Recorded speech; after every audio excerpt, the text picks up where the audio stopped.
Hi guys, this is Keita. Don't be a hater. というわけで遅ればせながら、明けましておめでとうございます。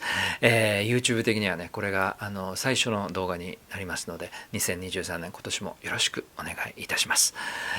2022 was a great year for me. I think I made a big move on 2022. One is, of course, my show in Sagamihara, the city I was born. The city I was pretty much raised. 216 people came to support my music, and it was a big step for me to start my new project, Keita Crypto String Society. Another big thing for me was quitting East-Based Soul. I was a guitar player for this band for quite a while, almost like 7 years or so, and the decision was kind of mutual. The leader of the band, Greg Adams, wants somebody who is willing to stay in the band wholeheartedly, but I just couldn't. I learned so much from the band, and it was right time for me to go. And now they have a great guitar player, Richard Smith, and the band is still playing many shows, so please keep supporting them. But today I want to talk about my trip to Austria. Oh my God, it was the best experience I ever had in my life. It is almost like life-changing event. I'll tell you why it impacted me so much in a second, but first I want to thank people who supported me immensely on GoFundMe.com campaign, because without your help, it would have been nearly impossible to pull this off. By the way, feel free to skip ahead to later for the actual content, because I really need to take time on this. So, like mentioning their names and everything.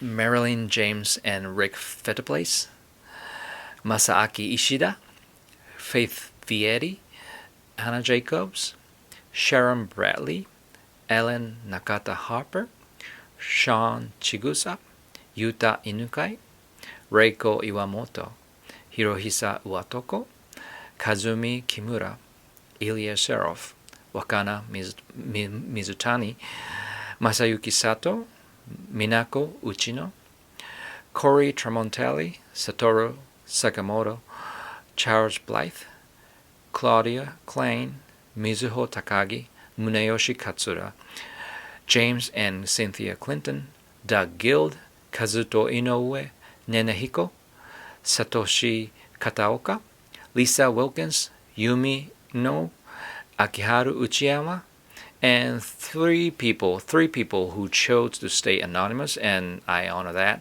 but I know you, and thank you for that.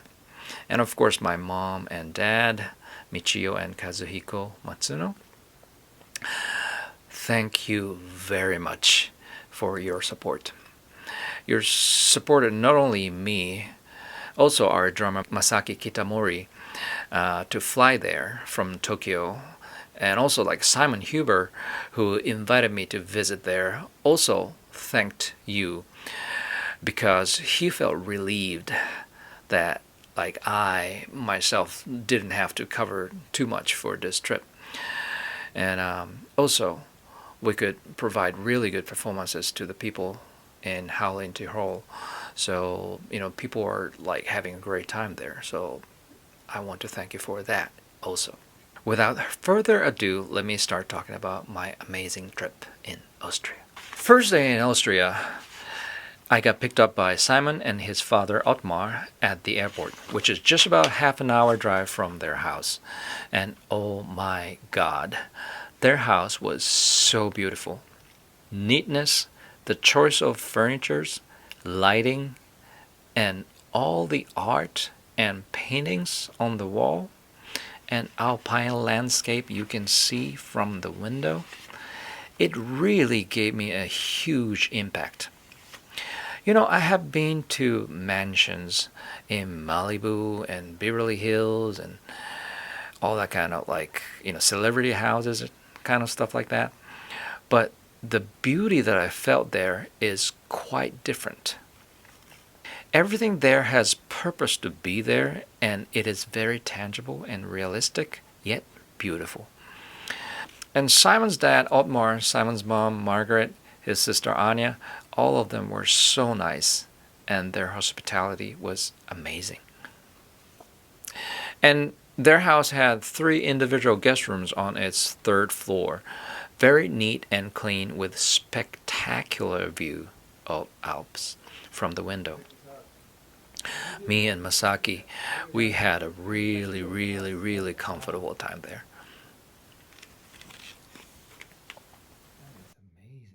I just don't want to open the window because it's so cold. And then because it takes so long to heat up the room. Right. Second day in Austria, it was Sunday. Simon took me to downtown Halle in Tirol, and oh my God, everything was so beautiful. It was breathtaking. It was like, just by walking down the cobblestone road, just looking around there, like my mind took a time trip to a different era or different century or something. It was surreal. I was literally trapped in, I don't know, like a 16th century, 15th century, and I could feel what the life was like in, I don't know, 500 years ago. That's from the front, yeah. So we move there outside. You can go through here. So is that a museum? After we took a long walk, we came back to his house and we had a rehearsal. Even though Masaki hasn't got there yet, we had a rehearsal for my Keita Crypto String Society show. Since the first violinist Baharuts and violist Bahram are teaching in music school, so only time available for them for the rehearsal was during the weekend. They were fantastic players. But I have to mention Isabel Kurtz, who played the violin too, was absolutely phenomenal. I had a chance to perform with quite a few multi-talented string players like Leah Ziegler, Nick Kennerly, but definitely she is one of a kind. By the way, we rehearsed in the basement of Huber House. This house has pretty much everything. At dinner time, I had a privilege to experience homemade meals cooked by Otmar almost every day. It was so good. Everything was so well crafted and really well presented.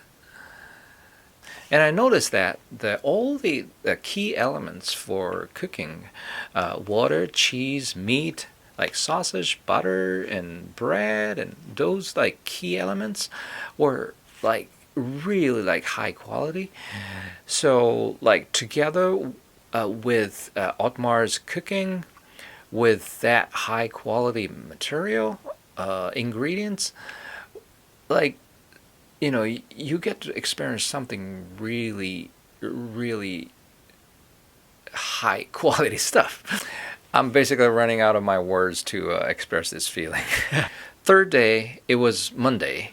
We had a rehearsal for our first show there, which is hosted by Simon, called Simon Huber and Friends. The rehearsal took place at his longtime friend, fantastic drummer Manu Stick's recording studio called Ambient Studio. Here again, the neatness, design, and the sound, atmosphere, everything was on point. And of course, the level of musicianship was so high. They're so clean, they're so high quality, and so well prepared. I guess it has a lot to do with Simon. I'm pretty sure everywhere you go, you can find bad musicians or good musicians, but the secret is all you have to do is just knowing one person who is really good. Fourth day we had our first show, Simon Huber and Friends. Oh my god, all the musicians were so on point, so clean.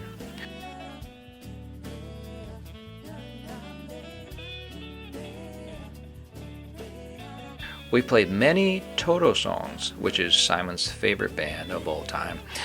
Actually, mine too. We played Mike Stern songs and a couple of my original songs from my Arrival album.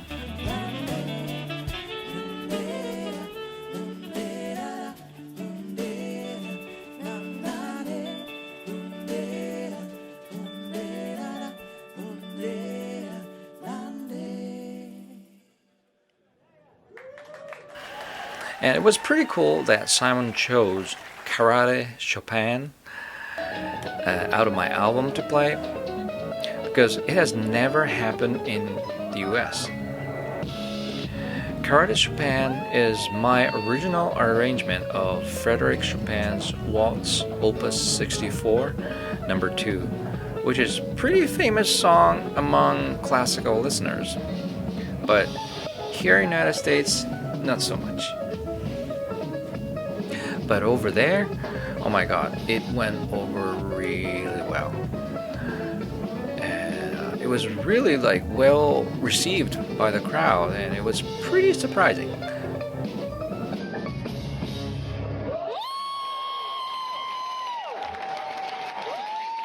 On the fifth day there, Masaki Kitamori arrived from Tokyo.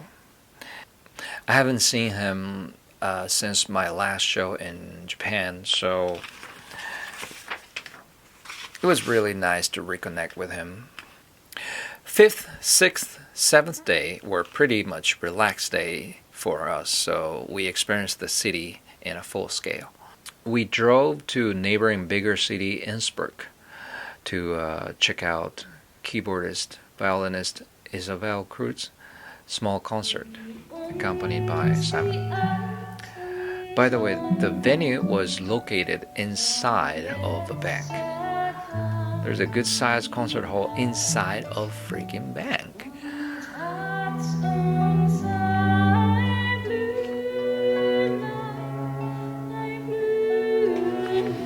Isn't that amazing? It really shows that how the music is deeply rooted to the society.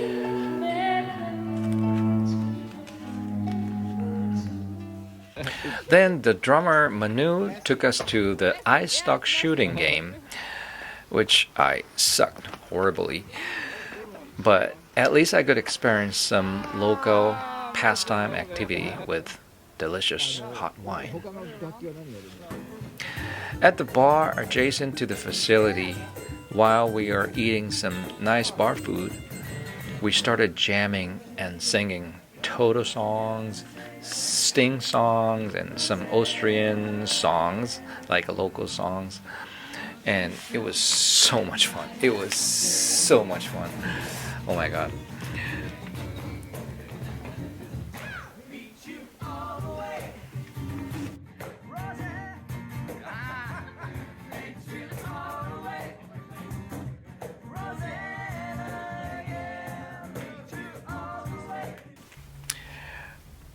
Also, we went up on the mountain by big ski lift and looking around the scenery.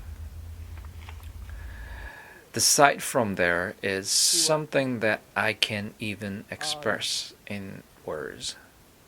It was such a beautiful sight, 360 degrees. And we can walk up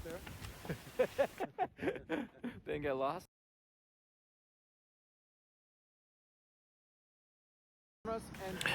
Simon also took me to Swarovski Museum. I never knew that Swarovski was from Austria. It was quite an interesting museum. Not only it has a lot of fascinating exhibitions like Crystal Dome, also it showed their quite substantial contribution to the entertainment industries, from Marilyn Monroe, Elton John to Katy Perry. Those glitter they have on their dress were all Swarovski.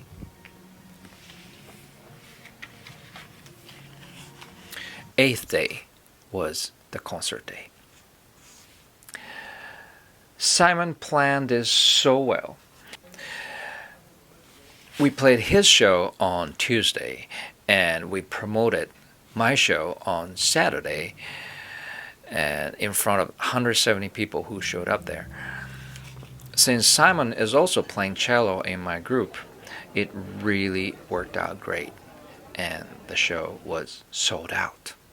Beirut's Peach on violin 1, Issa Cruz on violin 2, Bahram Peach on viola, Simon Huber on cello, Masaki Kitamori on finger drums. They were fantastic, amazing.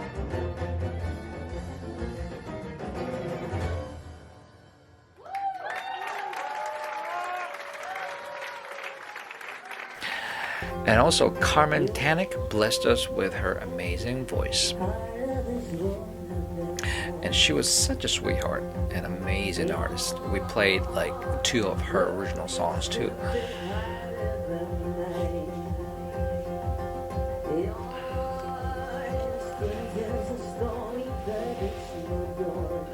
Before the very last song, I talked about my sister who passed about 2 years ago.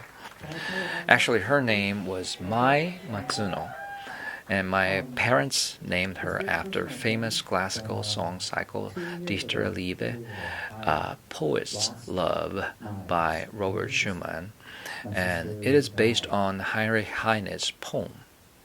And the first song from the song cycle is called Im wunderschönen Monat Mai,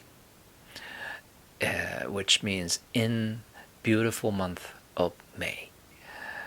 My sister was born in May, and she was their first child, so they named after their favorite song.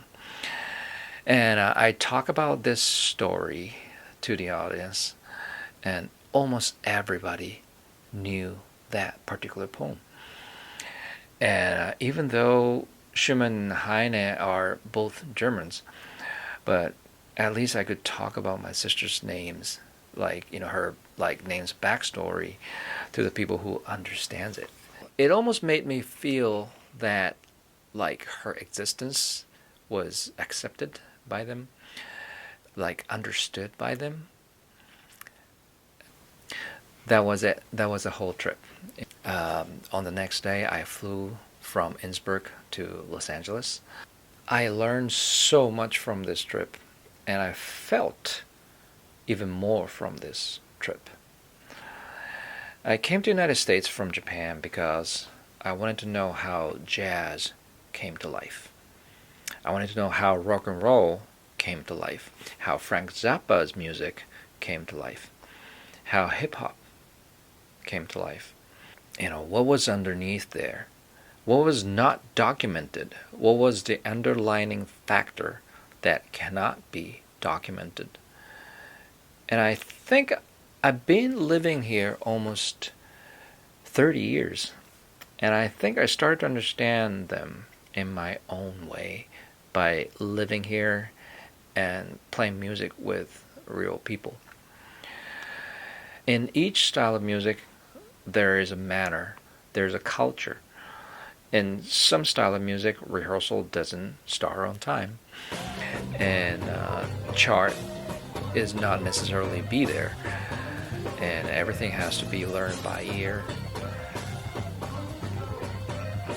Some style of music calls for certain kind of alcohol. Certain styles of music uses certain way of paying people. To me, all of these details that musicologists won't be able to document were very, to me, it was really important, reality. And in my humble opinion, the United States gave birth to so many new genres of music because there is no history to look back.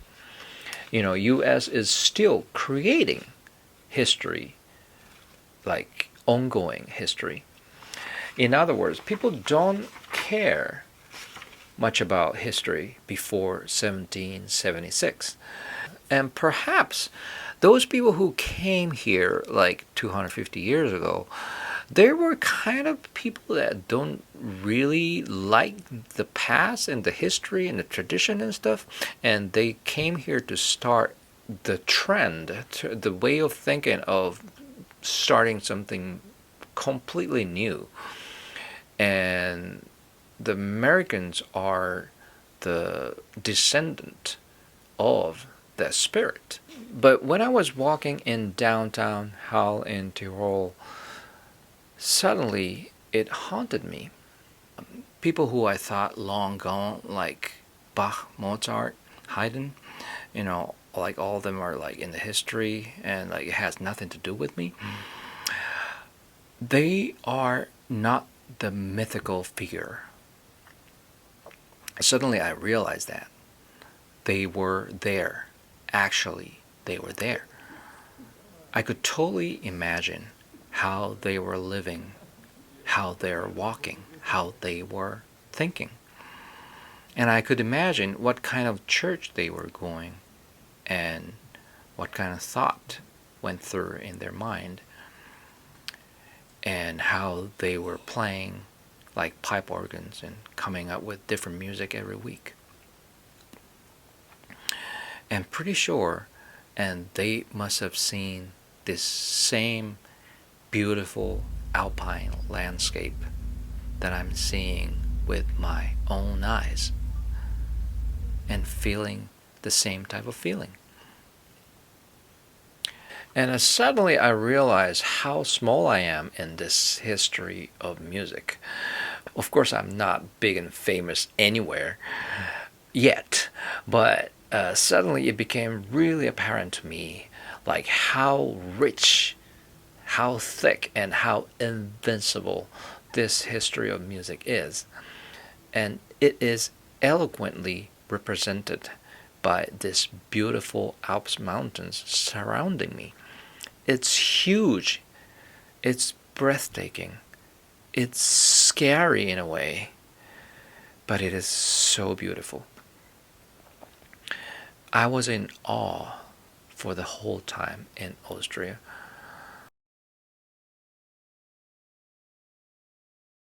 And yes, I did play my show, I played my music there, and it went well. And one of my interests for this trip before I go there was how my music is going to be accepted by the people in Austria. But what I feel now is it really doesn't matter. It really doesn't matter who I am and how my music is accepted or not. Because I'm just a little tiny rock on that huge, huge mountain.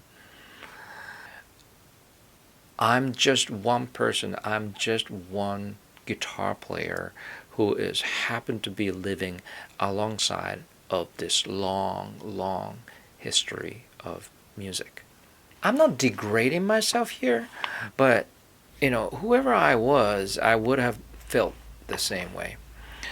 I won't stop pursuing my own music, but I will be a little more serious about studying preceding musicians and compositions.